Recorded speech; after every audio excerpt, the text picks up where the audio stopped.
Scott Bessent isn't raising his voice for drama. He's doing it because he sees something genuinely dangerous unfolding. China is no longer negotiating softly or hiding behind diplomatic language. They're showing the United States, openly and unapologetically, that they now have leverage over the global system. Bessent knows it. Washington knows it. And Beijing is making sure the message lands exactly where it's meant to. The Wall Street Journal reported that China is preparing to restrict rare earth magnets to any American company linked to the U.S. military, while allowing shipments to civilian firms without hesitation.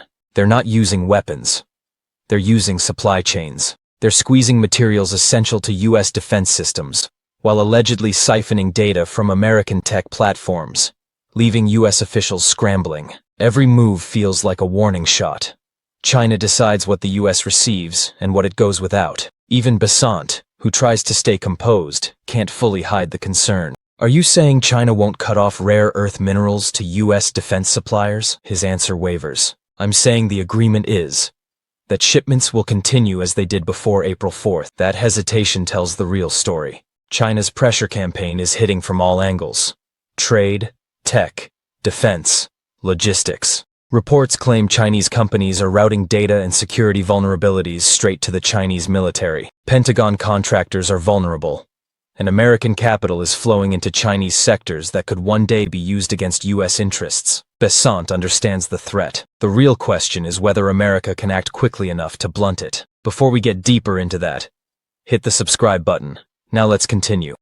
Bessent's warning: China has the upper hand. This shift in power isn't coming with fighter jets or naval clashes. It's coming through quiet, precise moves, and the U.S. Treasury Secretary sees the danger clearly. His public statements sound measured, but the tension beneath them is unmistakable. He's trying to stabilize a deal that could collapse at any moment, and Beijing knows exactly how fragile it is. Here's the truth. Washington and Beijing have reached what Bessent calls a framework. China pauses its new rare earth licensing rules for a year. The U.S. steps back from a 100% tariff. On paper, that sounds like progress, but the tone Bessent uses is not triumphant. It's cautious, almost defensive. He's not celebrating a win. He's trying to prevent a breakdown, and the word framework is doing a lot of heavy lifting. That's not a binding treaty. It's a handshake understanding, one that China can abandon the moment it becomes inconvenient. That's why Bessent sounds so restrained. He knows the U.S. is vulnerable. China dominates the minerals behind smartphones, electric vehicles, advanced semiconductors, and U.S. defense systems. They control enormous manufacturing capacity and can slow down or block shipments anytime they choose. If Beijing tightens export rules again, the impact in the U.S. would be immediate. Factories halting production, costs soaring, and companies scrambling for parts they can't source anywhere else. This isn't a routine trade dispute. One misstep could trigger economic, technological, and military consequences simultaneously. That's why Bessent speaks like every word must be weighed carefully, because it must. China is holding the stronger position, and Washington feels it. The U.S. is relying on China's assurances, with no guarantees. Behind all of this is a deeper problem. The United States is being forced to take China's promises at face value. There are no real enforcement mechanisms, and even Bessent is signaling his doubt. He told CBS that China intends to make very substantial U.S. soybean purchases for several years, which is supposed to reassure American farmers. But his tone sounded uncertain, like he's hoping rather than trusting. On ABC, he pointed to China delaying its rare earth restrictions for a year. Again, with an undercurrent of unease. He's warning everyone. This situation is not secure. China's commitments are not ironclad, and the risk is stacked heavily against the United States. Bessent isn't just speaking to investors. He's speaking to lawmakers, defense planners, and anyone paying attention. America is exposed. Soybeans and strategy.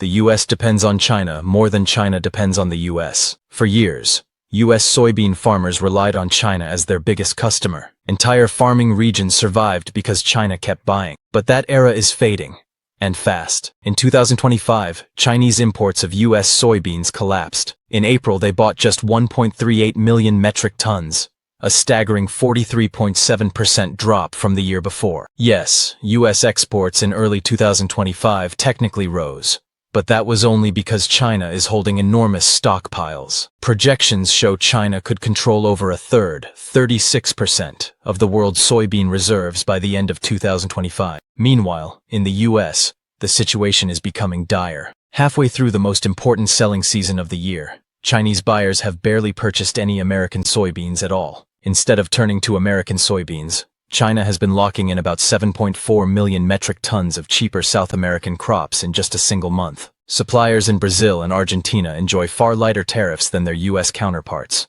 which instantly makes their shipments more appealing. On paper, Washington insists Beijing has pledged to buy 12 million tons by January and commit to 25 million tons annually for the following 3 years. Yet analysts remain skeptical. Forecasts from S&P Global indicate that meaningful Chinese purchases may not begin until early next year, and even then, volumes could hover around only 8.5 million tons for the 2025-26 season. That's where the anxiety takes root. Soybeans represent far more than a farm commodity. They're a strategic bargaining chip. By filling storage tanks with inexpensive South American beans, China gains the ability to postpone buying from the U.S. for months at a time, weakening American producers and boosting its own leverage at the negotiation table. Fortune has already pointed out that there is no solid proof China has placed orders that match its public promises. Critics like Bessent keep sounding the alarm.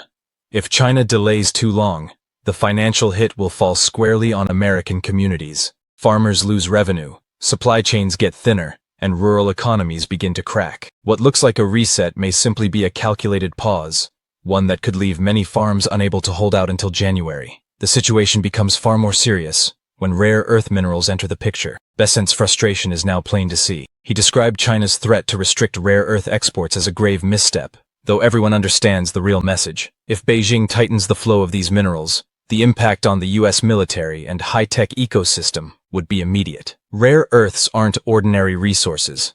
They're foundational to missile guidance systems, fighter jet engines, radar technologies, satellites, EV motors, and advanced batteries. So when China signals that it might weaponize export controls, it's issuing a strategic warning, not an empty bluff. Though Beijing agreed to postpone its new licensing rules for 1 year, Bessent keeps stressing that this delay can be revoked without notice. The licensing regime itself is the true pressure point. China could harden requirements next year, block permits for any supplier tied to America's defense sector, or gradually slow approvals until U.S. contractors run short of critical materials. This isn't a trade spat. It's a long-term pressure campaign, and Bessent knows it. That is why he has shifted from hoping for cooperation to urging structural reforms, U.S. investment in rare earth mining, domestic processing plants, and supply chains that don't rely on China. Because when Beijing controls more than 90% of the world's rare earth magnet production, depending on its goodwill isn't negotiating. It's exposing a national vulnerability. Bessent's core message is blunt. China doesn't need missiles or tariffs to squeeze the United States. A couple of slowed export licenses could cause America's defense sector to feel the strain immediately. He's no longer treating rare earths as a commercial issue. He's treating them as a national security emergency. In his view, Beijing's controls amount to economic coercion, framed as China versus everyone, and he warns allies that if China pushes harder, Washington will eventually be forced into more aggressive countermeasures. This leads to the largest flaw in the entire deal. What Washington calls a framework is not a formal treaty. It's a political understanding with limited legal force. Even more concerning, China hasn't publicly confirmed the figures U.S. officials are circulating. Analysts at CEUS note that even if Beijing meets every one of its supposed commitments, the resulting purchases would still be below historical norms. Promises aren't orders, and what gets announced may never match what actually ships. China has lifted some retaliatory tariffs on U.S. agriculture, but not enough to shift the cost equation. American soybeans still face a 13% duty, keeping Brazilian and Argentine options far more competitive. Because the agreement rests on diplomatic goodwill rather than binding trade law, it remains fragile. If China falls short, there is no automatic consequence, only complaints. Several observers point out that there's no evidence China has placed orders anywhere near the levels publicly claimed. This isn't a contract. It's a temporary political pause held together by thin trust, and that trust could evaporate instantly if either side feels the deal no longer serves its interests. Meanwhile, the new steep U.S. tariffs on Chinese goods have sharply reduced import flows. The number of ships leaving Chinese ports for the United States has plunged, cutting available container space by a third or more. Retailers worry the drop could leave shelves bare of toys, electronics, decorations, and other inexpensive seasonal products right as the holiday shopping season begins. Some businesses tried to bring in extra inventory early in the year, but those reserves are running out. A supply chain survey shows that fewer than half of major retailers have fully restarted holiday orders. Many are still holding off, citing higher shipping costs, uncertain customer demand, and fear that tariffs could rise again. That hesitation creates real risk. Some items may not reach stores before Christmas. Consumers will feel the squeeze too. Tariff-driven price hikes are spilling into retail. Walmart has already signaled that it must raise prices on imported non-food goods, such as apparel and toys. Even low-cost online purchases under $800 from platforms like Temu or Shein, once tariff-free, now face duties, forcing sellers to either raise prices or reduce product visibility. Small businesses are getting hit even harder. One home goods retailer that sources nearly all its holiday decorations from China discovered that its shipments were stalled at the port, leaving it with a potential $1 million customs bill. That cost will eventually be passed along, meaning Christmas decor, from lights to artificial trees, could become significantly more expensive this year. All of this suggests a difficult season ahead for U.S. shoppers.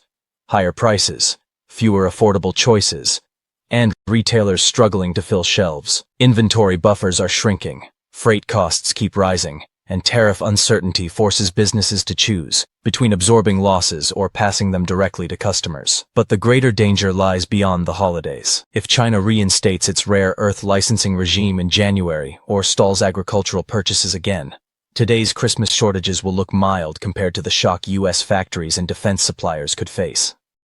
Bessent expects the agreement to be finalized by Thanksgiving, but what matters most is whether China's delay is genuine or simply the quiet start of a longer squeeze. So the real question becomes, what kind of holiday surprise is China preparing for the United States? And what happens if Beijing decides this truce no longer serves its interests?